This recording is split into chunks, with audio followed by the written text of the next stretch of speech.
Ya, kita lanjut materi kita. Kita masuk ke bagian kedua atau ke pertemuan kedua di mata kuliah ini.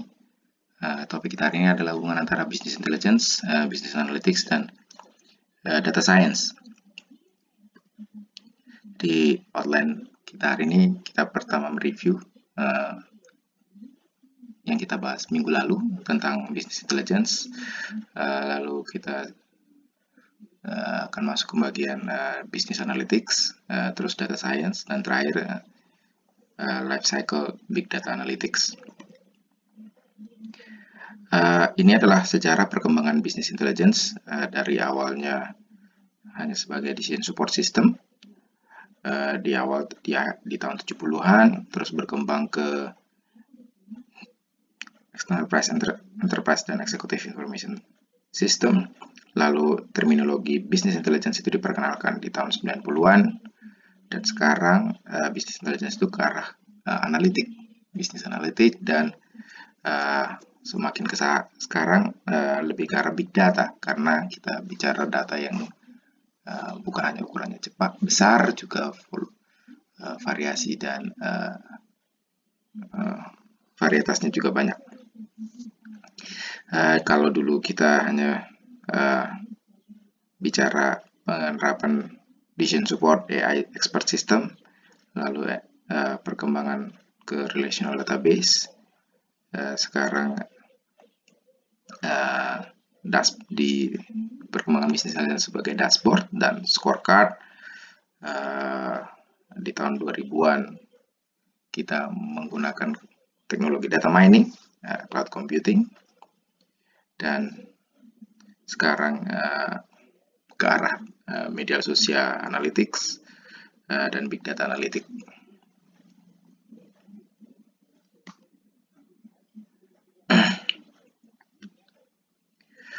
Perkembangan bisnis sekarang membutuhkan adanya design support dan analytics.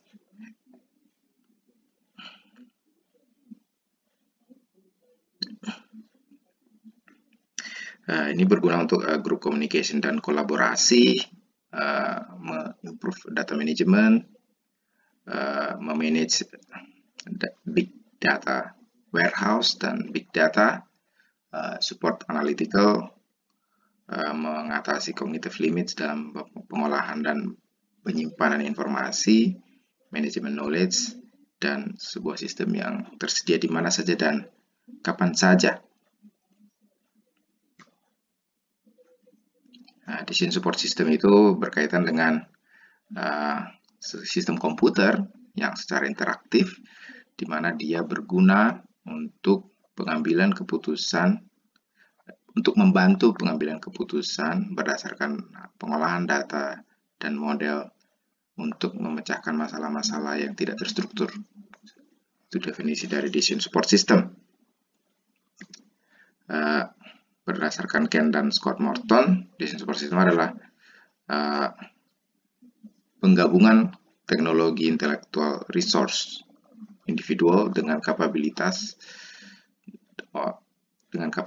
dari sistem komputer untuk membantu meningkatkan kualitas dalam pengambilan keputusan. Jadi pada prinsipnya decision support system itu adalah sistem komputer yang dipakai untuk membantu para decision makers di sebuah organisasi untuk mengatasi masalah-masalah yang semi-structured. Ini adalah evolusi dari business intelligence, decision support, dan analytics. Berkaitan dari teknologi yang dibutuhkan, dari portal, broadcasting tools, predictive analytics, data dan text mining, alert and notification, workflows, scorecard dan dashboard, digital cockpits, OLAP, financial reporting, ACE dan S, sampai ke spreadsheet, DSS, dan ETL.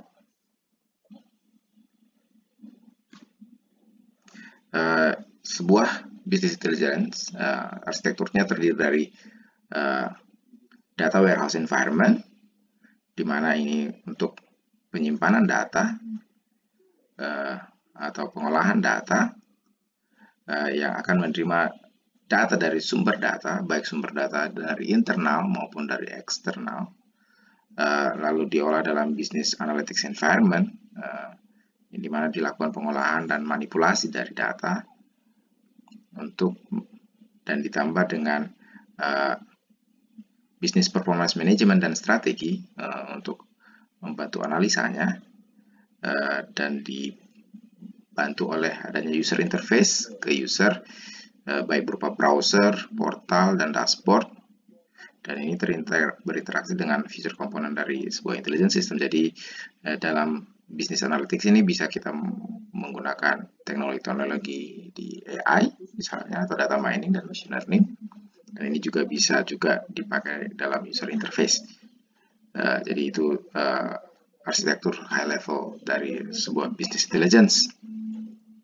Jadi pada prinsipnya dia punya penerimaan data, pengolahan data, analisa data, dan berdasarkan business performance manajemennya, memberikan informasi yang baik untuk membantu pengambilan keputusan melalui sebuah sistem interface, baik berupa browser, portal, atau dashboard.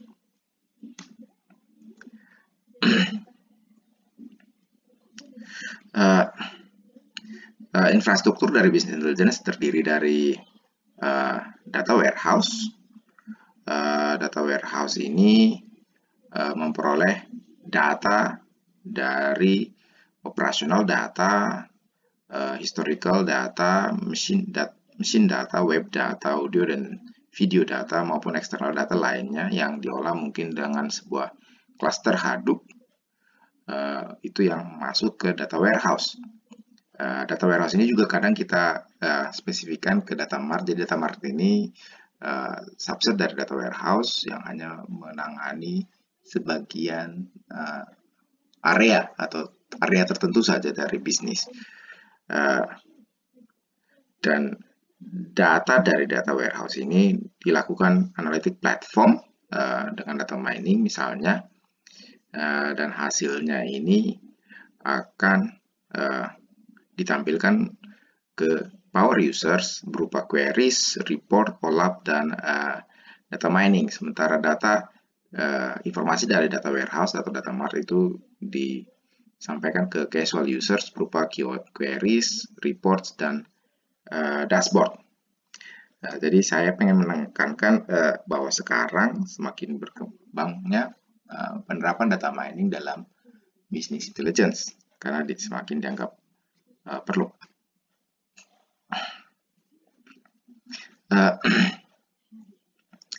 Pohon piramida antara business intelligence dan data mining berasal seperti gambar ini. Jadi dari data sources, baik berupa data dari internal maupun eksternal, berupa paper, files, dokumen web, hasil eksperimen, sistem database, itu ke data pre-processing dan data warehouse untuk penyimpanan, lalu penggunaan data exploration, baik berupa statistical summary, querying, dan reporting, dan hasil ini diolah dengan data mining untuk information discovery atau knowledge discovery, dan ini dilakukan visualisasi dari data, dan ini yang dipakai oleh decision maker. Dari bawah semakin ke atas semakin besar potensial untuk penerapannya dalam mensupport pengambilan keputusan dalam bisnis. Sementara juga dari bawah ke atas itu dari DBA, data analis, ke bisnis analis, sampai akhirnya ke end user yang memakainya. Jadi bisa dibilang sekarang ini relasi antara data mining dan bisnis intelligence sangat erat. Dan ini mungkin yang menjadi fokus di kuliah ini adalah bagaimana kalian nanti bisa menerapkan teknologi data mining spesifik ke arah bisnis.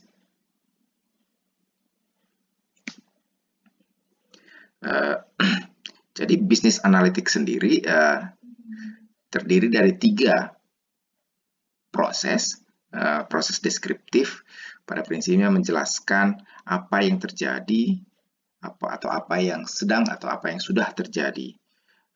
Enablers-nya adalah business reporting, dashboard, scorecard, dan data warehouse. Dan outcome dari descriptive analytics itu adalah kita bisa tahu apa masalah yang ada dalam sebuah bisnis atau peluang yang mungkin bisa dipakai dalam bisnis.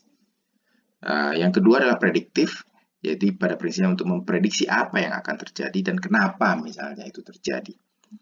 Pada enablers-nya adalah adanya data mining, teknologi data mining, text mining, web dan media mining, dan forecasting.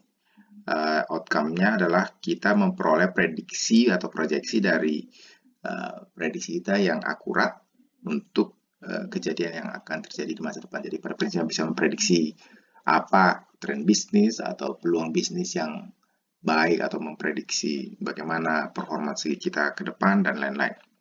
Lalu yang ketiga adalah prescriptive analytics. Pada prinsipnya untuk menjawab apa yang seharusnya dilakukan dalam bisnis atau kenapa kita harus melakukan itu. Jadi pada prinsipnya mencari pertanyaan, menjawab untuk pertanyaan-pertanyaan ini.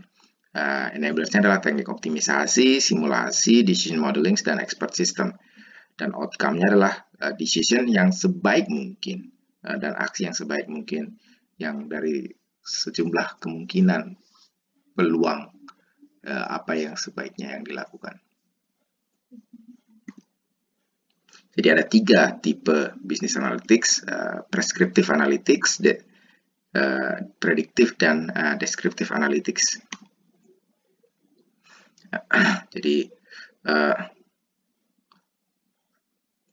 descriptive analytics itu dari standar report untuk mengetahui apa yang terjadi, ad hoc report atau scorecard, seberapa sering sesuatu terjadi, di mana dia terjadi, berapa kali dia terjadi, query dan drill down untuk menjawab pertanyaan apa yang sebenarnya menjadi masalah, dan alerts untuk mengetahui apa aksi yang dibutuhkan. Predictive analytics, statistical modeling untuk mengetahui kenapa sesuatu itu terjadi, predictive modeling dan forecasting untuk tahu apa yang akan terjadi berikutnya, randomized testing untuk mengetahui kenapa kita harus mencoba sesuatu, kenapa harus policy tersebut bisa diambil, dan optimisasi untuk mengetahui apa yang the best skenario yang akan terjadi itu untuk predictive analytics. Data analis itu pada prinsipnya hanyalah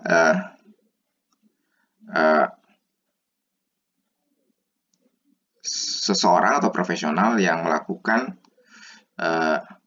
pekerjaan di bidang business intelligence dalam hal kompilasi data, pembersihan data, reporting data, dan beberapa visualisasi dari data. Pada prinsipnya seorang data analis membutuhkan skill dalam bisa mengolah Excel, SQL, dan reporting, dan dia mampu merecognize capabilities sebagai descriptive atau reporting analytics. Data scientist adalah orang yang bertanggung jawab untuk melakukan predictive analytics, statistical analytics, dan hal-hal yang lebih advance untuk penggunaan analytical tools atau algoritma analitik. Seorang data scientist diharapkan memiliki pengetahuan yang dalam tentang algoritma yang dipakai dan mampu memahami algoritma itu karena sebenarnya teknik yang dipakai baik dalam data science ataupun data mining atau machine learning atau knowledge discovery itu pada prinsipnya adalah teknik-teknik yang sama. Jadi seorang data scientist harus bisa tetap paham terminologi itu, algoritma tersebut, walaupun mereka itu dalam payung-payung terminologi yang berbeda. Ada yang dalam terminologi data mining, knowledge discovery atau machine learning. Pada prinsipnya mereka harus tahu bahwa itu sebenarnya adalah serupa. Seorang data scientist adalah juga mungkin memerlukan pemahaman dalam pemrograman, mampu menulis coding untuk data cleaning dan data analis di bahasa pemrograman yang berbasis web seperti Java, Python, ataupun R. Banyak juga dari seorang data scientist diharapkan mampu membangun kepakaran yang baik dalam bidang statistical modeling, dalam eksperimen, dan data analisis. Jadi hubungan data science dan business intelligence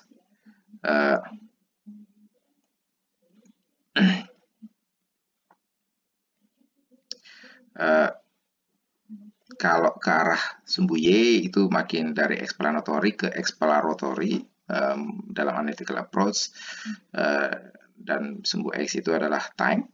Jadi kalau kita bicara business intelligence itu lebih ke arah explanatory, dan di masa lalu dan masa sekarang itu lebih ke arah exploratory dengan data science. Jadi sebenarnya mereka itu masih sangat erat kaitannya. Dan data science memang yang menjadi ya data science, data mining misalnya adalah kunci dari penerapan predictive analytics dan data mining.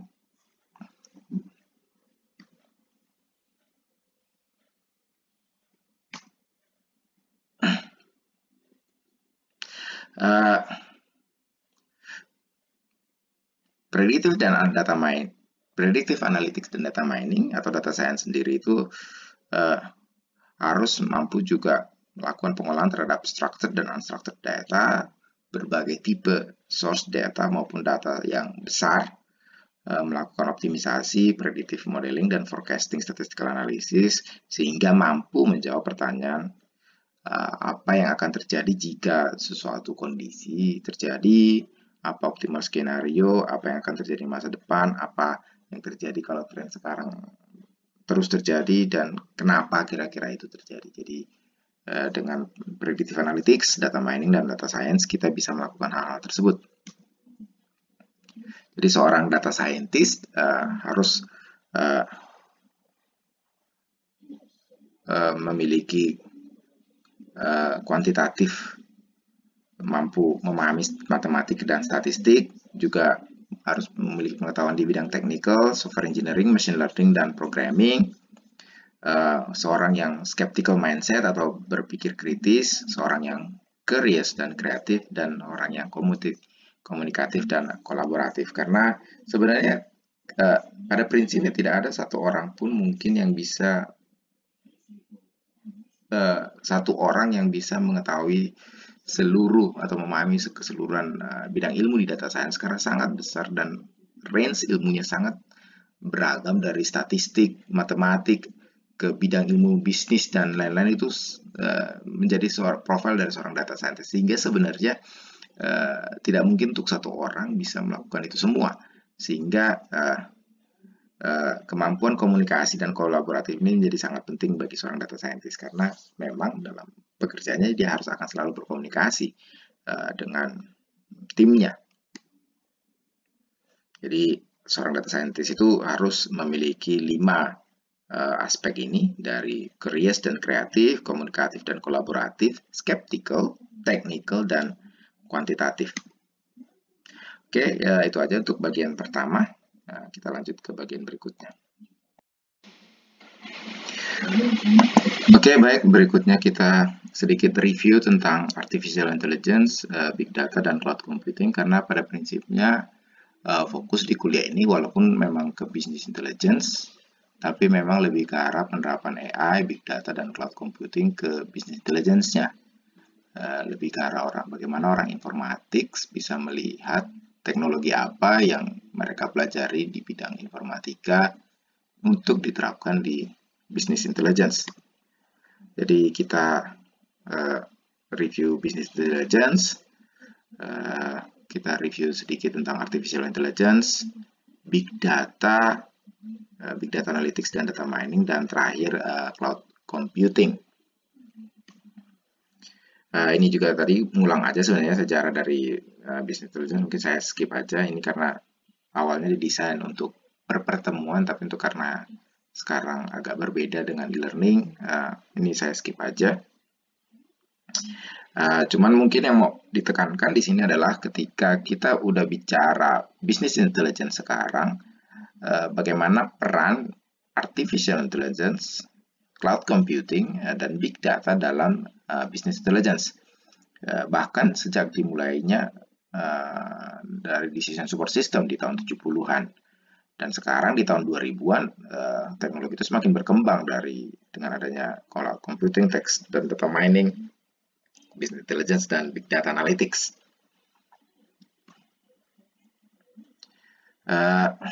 Jadi ini adalah sejarah perubahan atau evolusi dari top keywords dalam big data dan business intelligence di publikasi-publikasinya.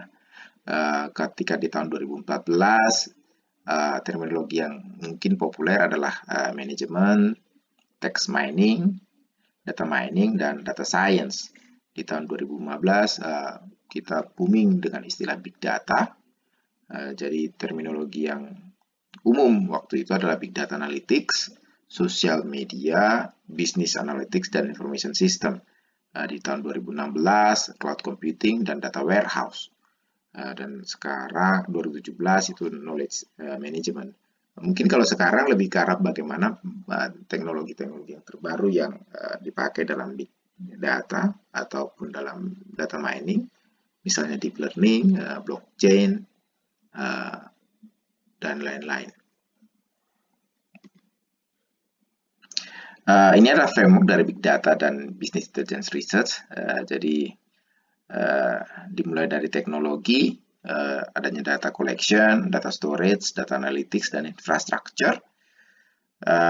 Untuk pengembangan aplikasi di bidang bisnis, medication, supply chain, engineering, dan services. Dan di manajemen untuk adoption dari big data dan business intelligence, cost benefit, security dan privacy, dan human resource, dan impact-nya untuk menciptakan value, individual impact, organizational impact, dan social impact, dan itu juga akan nanti memungkinkan untuk menghasilkan teknologi baru, jadi semacam cycle-nya. Lalu kita masuk ke artificial intelligence. Jadi apa sih artificial intelligence? John McCarthy tahun 1955 mendefinisikan artificial intelligence sebagai ilmu dan engineering yang berusaha membuat mesin yang intelligence atau yang pintar. Secara simpel mungkin kita bisa bilang artificial intelligence itu adalah teknologi yang berusaha menghasilkan mesin atau komputer yang bisa berpikir atau berperilaku seperti manusia. Bisa juga didefinisikan sebagai intelligence yang ditunjukkan oleh mesin atau software.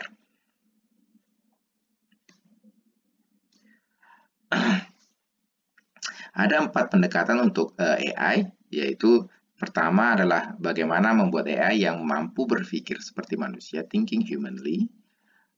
Bagaimana membuat mesin yang mampu berpikir rasional, thinking rationally. Bagaimana membuat mesin yang act rationally atau berperilaku rasional. Dan yang terakhir, bagaimana mesin yang mampu berperilaku humanly, act humanly. Jadi itu adalah 4 pendekatan AI. Solusi yang dipakai dalam menghasilkan 4 pendekatan AI ini yang untuk thinking humanly adalah cognitive dan modeling approach. Thinking rational itu adalah the loss of thought approach. Acting rationally adalah the rational agent approach. Dan yang terakhir adalah the Turing test approach untuk acting humanly. Tapi sebenarnya mungkin sebagai gambaran umum adalah ternyata ketika kita bicara AI untuk menghasilkan mesin yang thinking humanly atau thinking rationally atau acting rationally kadang tidak segampang itu, karena banyak hal dalam aspek kognitif manusia, dalam aspek pemikiran metode atau pemikiran manusia atau rational agent dari manusia itu kadang tidak sepenuhnya sampai sekarang kita pahami sebagai ilmuwan di bidang neurologis atau di bidang lain atau cognitive science itu masih meraba-raba bagaimana sebenarnya yang disebut cerdas dari manusia itu. Yang paling simpel mungkin bisa diukur adalah yang act humanly dengan Turing test. Turing test ini pada prinsipnya adalah bagaimana ketika ada mesin A dan mesin ketika kita bicara misalnya dengan sebuah black box, kita nggak tahu itu orang atau manusia. Tujuannya adalah kita mesinnya itu berusaha berpikir bahwa yang supaya manusianya itu berpikir dia adalah mesin. Nah, itu. Jadi bagaimana menipu manusia pada prinsipnya. Jadi dan ini pendekatan yang paling gampang ternyata dalam bidang AI. Bagaimana kita bisa membuat mesin bisa melakukan pekerjaan yang biasa dilakukan manusia. Dan ini kenapa machine learning sangat berperan, karena teknologi yang dipakai dalam mengembangkan ini umumnya adalah berbasis machine learning dan data mining.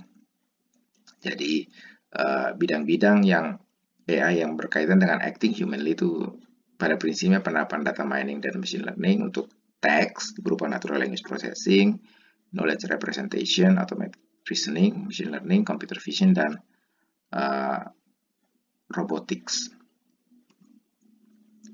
Ini contoh-contoh bagaimana sekarang perkembangan AI saat ini. Jadi ini robot Atlas, ini robot yang kayak manusia, yang bisa berdiri dan berjalan kayak manusia. Kalau kalian mungkin bisa searching nanti di Google untuk lihat. Ini robot yang humanoid, menyerupai manusia dan bisa diajak berdiskusi seperti manusia, ngobrol maksudnya, tanya jawab. Ini ada robot yang melakukan ujian entrance exam university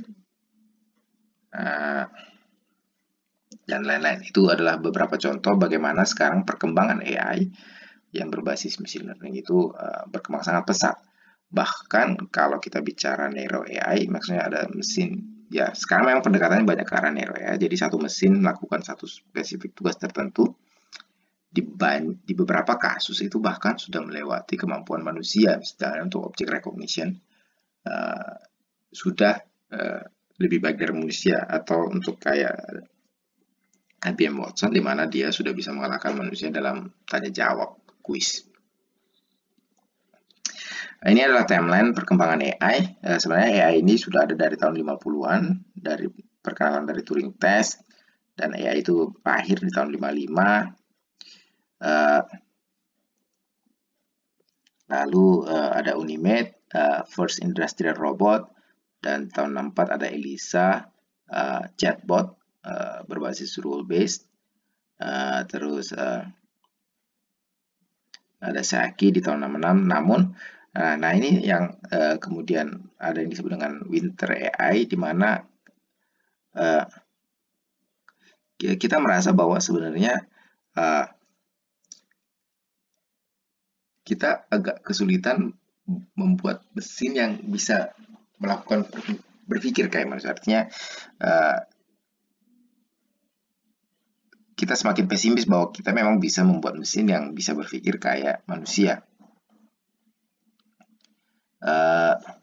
Lalu tahun 97 kelahiran AI dengan adanya Deep Blue, JazzMath. Di sini konsep AI mulai bergeser dari pendekatan hard itu ke arah pendekatan yang soft, di mana kita menerapkan machine learning dan data mining. Pada prinsipnya machine learning dan data mining itu kita berusaha melatih mesin dengan sejumlah data yang kita punya sehingga dia bisa menghasilkan model prediksi untuk data masa depan yang dia mungkin tidak lihat. Jadi di perkembangannya Deep Blue, Kismet, Aibo, Roomba, ini mesin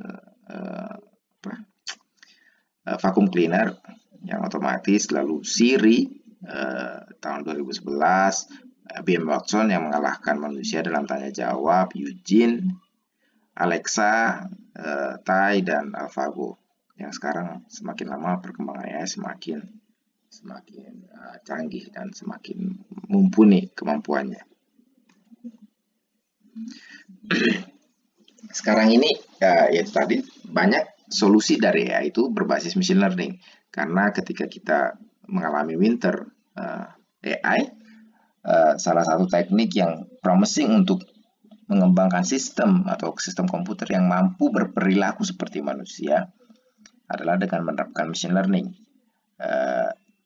Dan kalau kalian sudah mengambil mata kuliah machine learning di semester 2, mungkin kalian sudah paham machine learning. Dan sekarang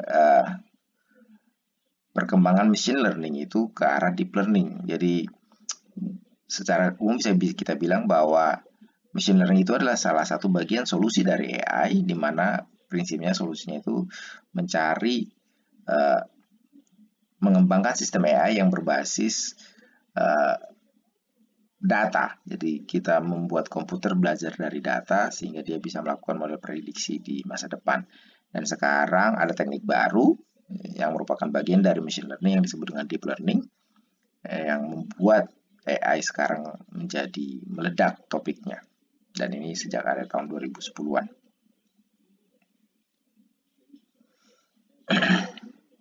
Jadi secara umum artificial intelligence, ada banyak pendekatan sebenarnya artificial intelligence. Jadi kalau kita bicara buku artificial intelligence itu mungkin kalau bukunya 1000 halaman,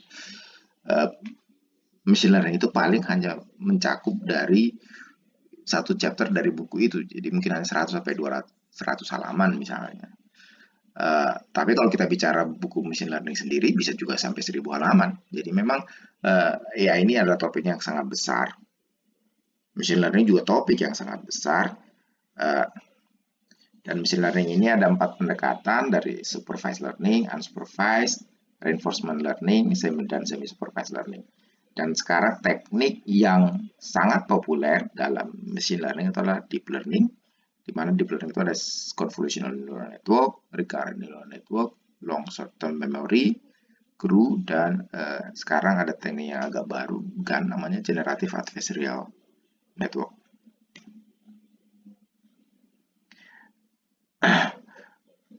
Penerapan machine learning sekarang sih sudah mencakup semua bidang, baik dalam sistem rekomendasi misalnya, kalau kalian beli barang,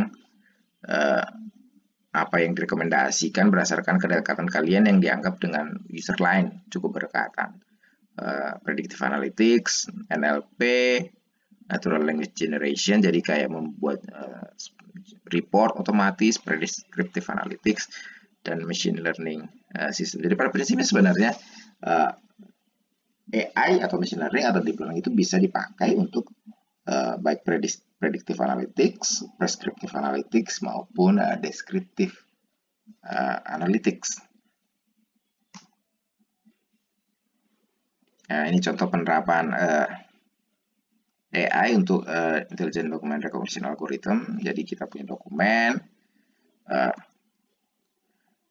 dan sekarang pendekatannya berbasis SVM, Bayes, Neural Network, DMC, KNN, dan regex.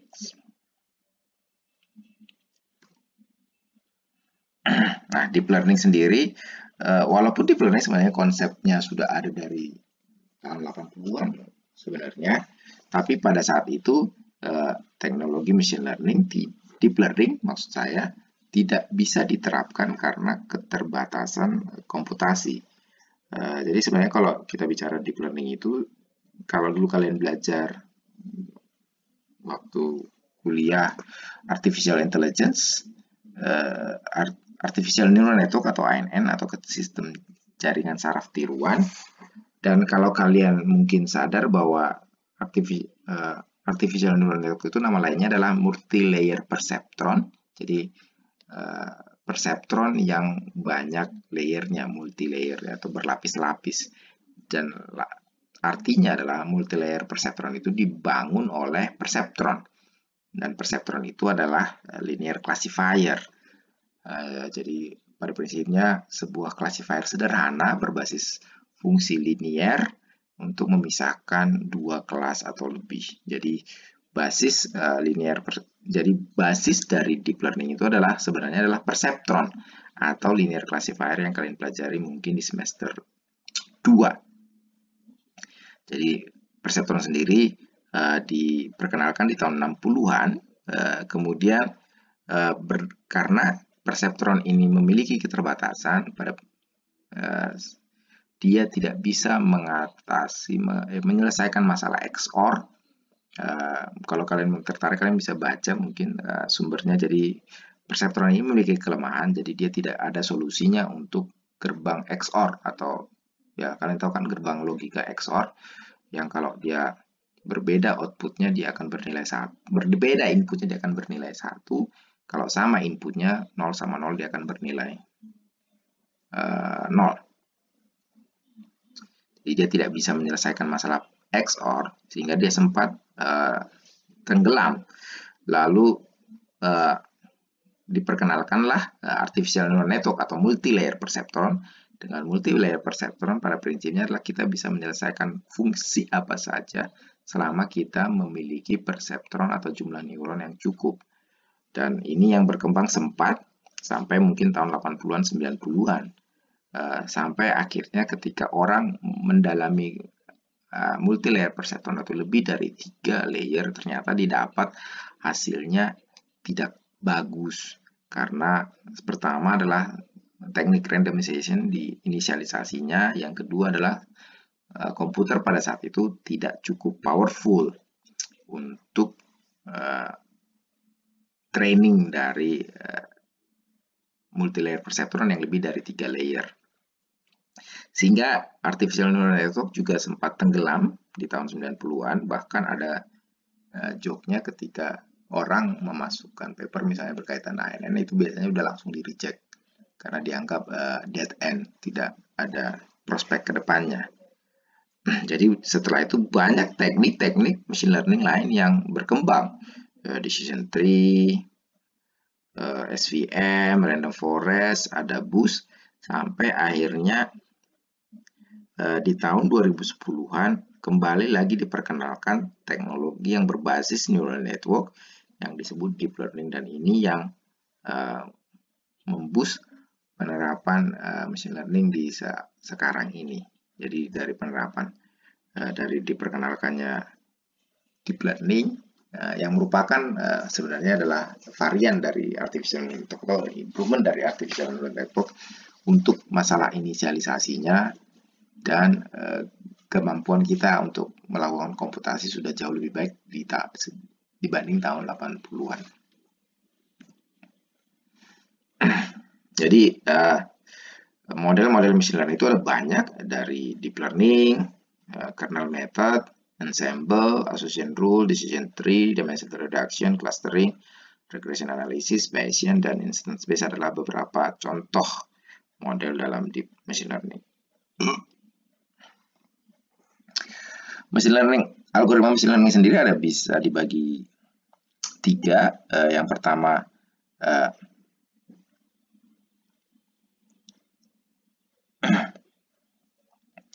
pertama supervised learning. Jadi pada prinsipnya supervised learning itu kita berusaha memprediksi kelas data atau label dari data, target datanya, target label dari data. Jadi kita mentraining sistemnya dengan pasangan data dan labelnya. Jadi kita punya data yang berlabel. Beberapa teknik machine learning yang supervised antara lain regresi, random forest, linear regression, naive bayes, nearest neighbor, dan lain-lain. Lalu ada yang disebut dengan unsupervised learning. Ketika kita hanya punya datanya tanpa punya labelnya, jadi pada prinsipnya kita berusaha mencari yang menarik dari data itu, baik entah kedekatan antar data, para karakteristik intrinsiknya, features yang kita anggap relevan atau data yang kita anggap relevan, dan lain-lain. Beberapa teknik diantaranya adalah dimensional reduction, linear discriminant analysis, principal component analysis, clustering, DBN, dan lain-lain. Lalu ada yang reinforcement learning. Reinforcement learning ini pada prinsipnya adalah kita kayak ngasih penalti ketika dia salah dan ngasih reward ketika dia benar. Jadi prinsipnya dia belajar sendiri berdasarkan pengalaman yang dia peroleh ketika dia melakukan sesuatu. Jadi kalau salah, ada penaltinya, jadi dia tahu lain kali dia nggak melakukan kesalahan itu, kalau benar dikasih reward, sehingga dia tahu oh harus lakukan itu gitu. Beberapa tekniknya adalah G-learning dan temporal difference learning.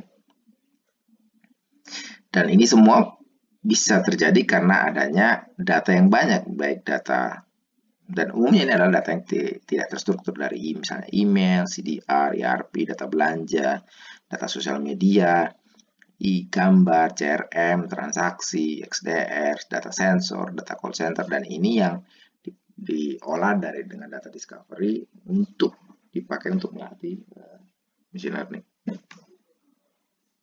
Jadi ini ada beberapa bagiannya. Machine learning itu ada 3, supervised learning, unsupervised, dan reinforcement learning.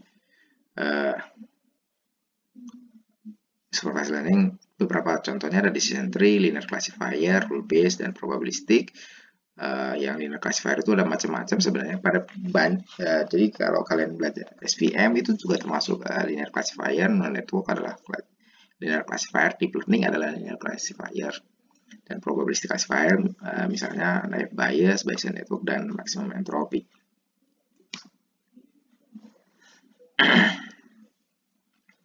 Ini evolusi dari decision support, business intelligence, dan analytics yang sudah saya jelaskan kemarin di slide yang di lecture 2.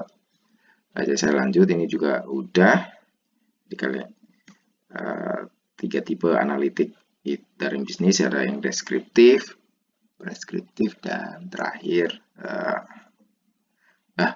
preskriptif, deskriptif, prediktif, dan preskriptif.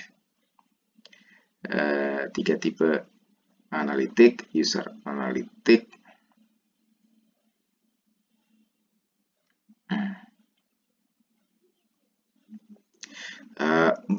job titles untuk seorang analitik itu macam-macam, mungkin ada yang marketing sebenarnya juga melakukan analitik, developer, konsultan, bisnis senior, dan macam-macam. Jadi ini hanya beberapa terminologi yang sebenarnya melakukan pekerjaan yang mungkin tidak terlalu jauh bedanya.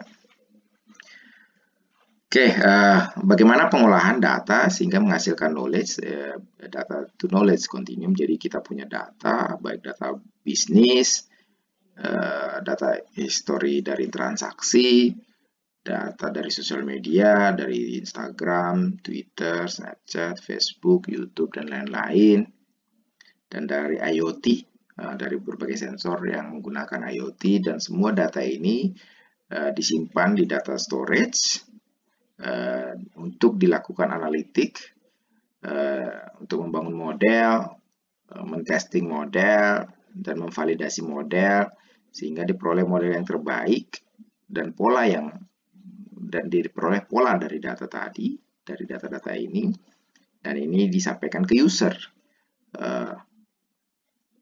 berbagai jenis user. Dan ini bisa dilakukan, kalau sekarang ternyata dilakukan di cloud. Oke, big data analytics dan data mining. Terminologi big data sebenarnya kalau mungkin secara awam kita menganggap big data itu kalau kita hanya deal atau harus menghadapi data dengan volume besar. Sebenarnya ketika kita bicara big data itu bukan hanya sekedar volumenya yang besar, jadi ada istilah 4V, sekarang malah 5V, 6V, 7V dari big data. Basicnya sebenarnya 3, jadi volume datanya besar, lalu variasi dari datanya besar, artinya datanya misalnya formatnya beda-beda, diambil dari sumber yang beda-beda. Lalu veracity datanya besar, di mana artinya data itu punya banyak uncertainty datanya. Dan yang terakhir ada velocity datanya yang harus cepat. Jadi kita pengen kita mengakses datanya bisa cepat untuk lakukan analisa dan sebagainya. Ini arsitektur dari big data, dari source-nya sendiri bisa dari internal organisasi, data misalnya data transaksi, data processing, data sales, bisa juga dari eksternal, misalnya dari sosial media. Kalau kita bicara sekarang bisnis apa-apa, kita bisa mengajukan keluhan juga melalui sosial media, dan itu termasuk data eksternal karena organisasi harus mengambil itu dari sumber yang eksternal. Formatnya beda-beda, yaitu tadi mungkin data yang dari internal itu punya format sendiri, data dari sosial media punya format sendiri. Mungkin formatnya ada yang image, ada yang teks, ada yang audio, ada yang video. Lokasinya juga beda-beda, dan aplikasinya juga berbeda-beda. Data mentah ini yang akan diambil lalu di-extract, transform, dan load di fase kedua yang disebut dengan Big Data Transformation dan middleware-nya. Hasil pengolahan ini bisa kita simpan juga di data warehouse dalam format yang tradisional. Bisa juga kita lakukan transformasi data dengan menggunakan Big Data Platform dan tools misalnya Hadoop, MapReduce, dan lain-lain, sehingga menghasilkan Big Data Analytics untuk queries, report, OLAP, dan data mining. Jadi data mining dan Big Data Analytics sangat erat kaitannya. Untuk social Big Data Mining, jadi enabling teknologinya adalah Integrated Analysis Model, Natural Language Processing, Information Extraction, Anomaly Detection, Discovery of Relationship among Heterogeneous Data, Large Scale Visualization, dan Parallel and Distributed Processing. Ini dilakukan integrated analysis di conceptual layer, di logical layer melakukan data mining, application specific task, multivariate analysis, dan social data di layer terakhir untuk berkaitan dengan software, hardware, dan physical layernya. Analisnya untuk model construction and confirmation of individual hypothesis, description and execution of application specific task.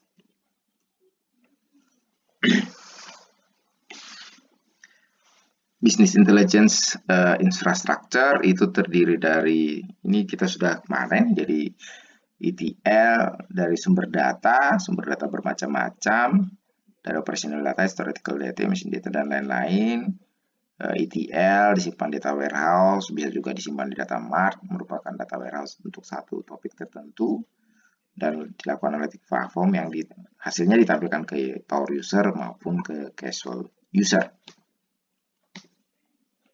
Ini juga kemarin sudah hubungan antara business intelligence dan data mining, dari sumber data, pre-processing, eksplorasi, data mining, data presentation, dan decision making. Jadi pada prinsipnya data mining itu adalah ilmu yang punya irisan ke banyak bidang ilmu lain, baik dari statistik, pengolahan pengenalan pola, kecerdasan buatan, machine learning, database, manajemen science dan information science, dan matematik kalau modeling.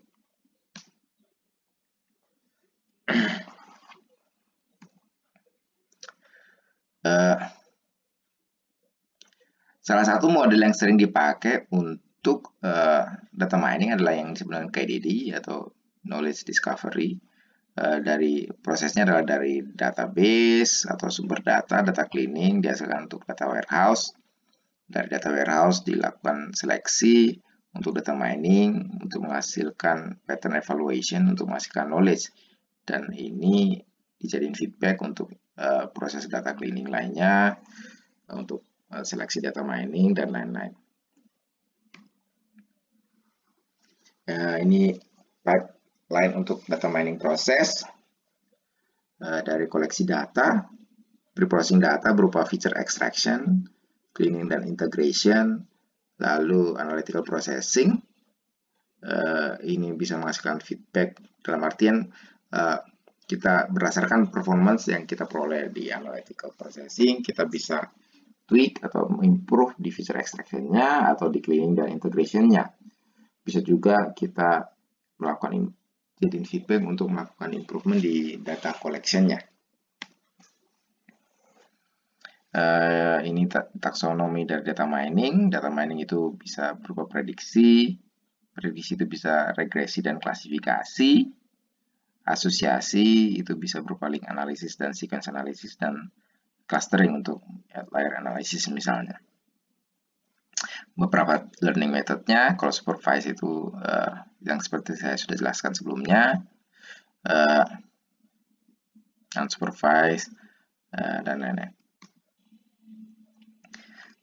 Sekarang banyak perkembangan ke arah cloud computing karena perusahaan menganggap bahwa investasi kalau kita misalnya harus mengadakan server sendiri atau source komputasi sendiri itu mungkin terlalu mahal, mungkin miliaran, sementara mungkin akan jauh lebih murah kita kalau hanya sekedar sewa saja lewat fasilitas cloud kayak Amazon Cloud atau Azure atau AWS. Google Cloud Big Data Analytics itu ini servisnya, contoh servisnya jadi to capture, proses, store, analyze, dan use-nya. Di Google Cloud juga sudah disupport oleh penerapan machine learning dan AI. Ini contohnya, jadi misalnya untuk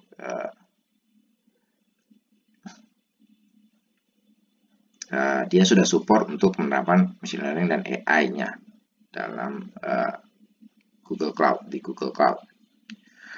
Ini adalah contoh salah satu service yang mungkin kalau kalian tertarik, tersedia secara gratis, berbasis Python dengan Jupyter Notebook. Ada yang disebut dengan Google Colab. Jadi kalau kalian punya Google account, kalian bisa menggunakan satu node komputer di Google secara free yang disebut dengan Google Colab. Jadi dia kalau kalian tertarik, kalian bisa explore ke arah sini. Jadi kalau misalnya kalian juga tidak punya komputer yang cukup mumpuni, tapi kalian punya koneksi internet yang cukup baik, nggak ada salahnya kalau kalian coba eksperimen di Google Colab. Jadi, tapi ini setahu saya sih berbasis Python. Jadi kalian perlu maksudnya mengodingnya dalam Python. Tapi kalau misalnya kayak deep learning itu, dimana kalau deep learning kalau kita hanya berbasis PC atau CPU itu bisa sangat lama. Kalau kita punya 1000 image saja misalnya, ya 10.000 image saja misalnya, kita mau training dengan CPU aja mungkin bisa 2-3 hari baru selesai trainingnya. Sementara kalau kita punya GPU ya bisa 2-3 jam saja. Dan kalau kalian pakai Google Colab, kalian bisa pakai satu GPU di sini. Jadi bisa sangat cepat trainingnya dibanding kalau kalian harus merun itu di PC sendiri. Asal koneksi internetnya bisa reliable. Itu tadi ya Google. Terus ini Amazon service juga mirip sebenarnya. Jadi dia punya beberapa service dari komputasi, storage, database, migrasi, dan lain-lain. Juga termasuk machine learning. Juga sudah termasuk service di Amazon Web Service AWS. Kita bisa lihat bahwa beberapa service AWS itu sudah mencakup komputasi, storage, database, analytics, dan machine learning. Data lakes dan data analytics juga sudah tersedia di AWS. Saya tidak terlalu paham konsep data lake, tapi pada prinsipnya data lake itu ibaratnya kita punya data itu di pool semua di satu tempat.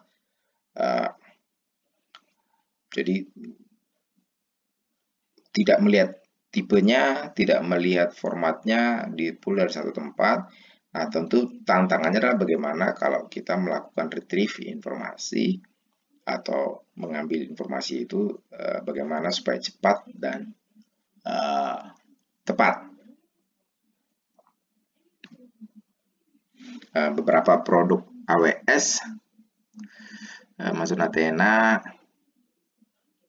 Amazon Cloud Service, AMR, Elasticsearch, Kinesis, Glue, Data Pipeline, QuickSight, dan RevSeed. Machine Learning juga sudah tersedia di AWS yang bisa dimanfaatkan. Oke, mungkin itu aja di saya untuk minggu ini. Jadi masih intro di 2 minggu ini. Jadi intro tentang Business Intelligence, dan minggu ini kita intro sedikit tentang hubungan antara business intelligence, data mining, artificial intelligence, dan machine learning, big data, dan cloud computing. Mungkin itu aja. Kalau kalian ada pertanyaan silakan ditulis dalam chat. Terima kasih. Mungkin sedikit tambahan, karena minggu depan mungkin kita mulai belajar Python.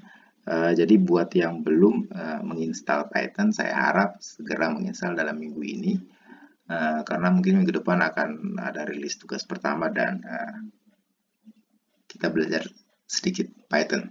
Oke, itu aja mungkin. Terima kasih.